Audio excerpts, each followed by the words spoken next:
We all know that God is ever present. So why do we sometimes behave as though He doesn't hear our calls?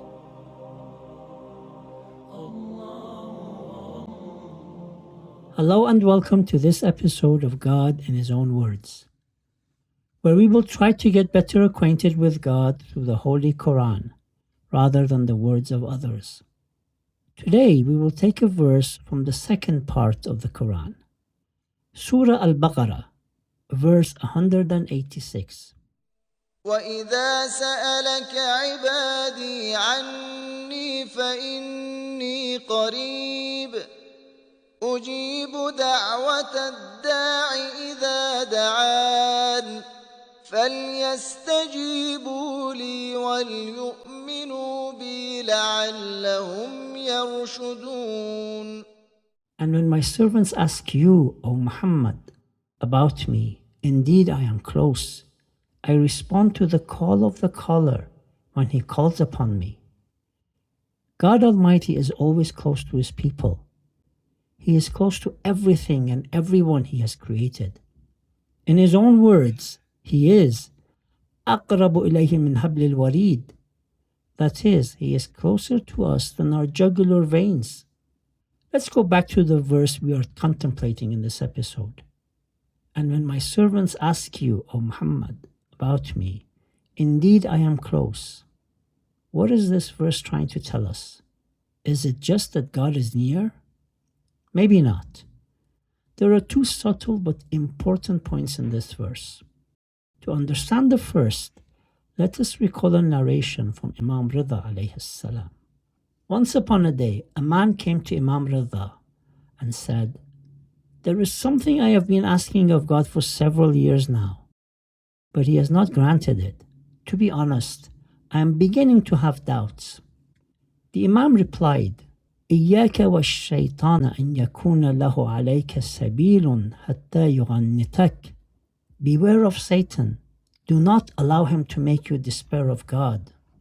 The Imam continued, sometimes a believer asks God for something, but God does not grant that specific request in order to prevent that person from becoming preoccupied with this worldly life. You see, we sometimes act like children. We ask for things without knowing whether they are good for us or not. And God, being the kind caregiver that He is, sometimes denies us things because they are not really good for us, or at least they may not benefit us at that particular moment in our lives, however much we like to have them. Just like a parent keeping his children from playing too much because they have to study to achieve higher goals. The Imam went on to say, do not tire of calling upon God. Be patient. Ensure you earn a halal and pure livelihood. Maintain ties with your relatives, and do not be hostile towards people.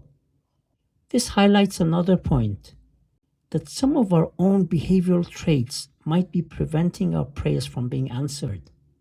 Then the Imam said, we, the Ahlul Bayt, the Prophet's family, are a group who, if someone cuts ties with us, we restore the connection. If someone does wrong to us, we respond with kindness and goodness. Finally, the Imam addressed the companion. If you trust me, then your trust in God must be even greater. فَكُمْ بِاللَّهِ أَوْثَقْ. God has made a promise. When my servants call upon me, they will find me close, and I will answer the call of the caller when he calls upon me. Come to me and ask me. Have faith in me, I will answer. Satan, on the other hand, tries to make me despair of God, make me tired and indifferent toward prayer.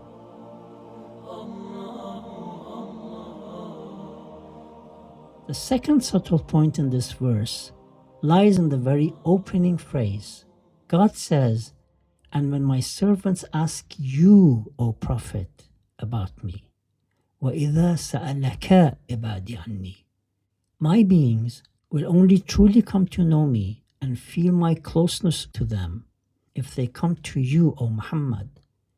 If they refer to others, those others might give them a wrong idea of God, and lead them astray. Tune in next time and join us on our journey towards getting better acquainted with God through His own words.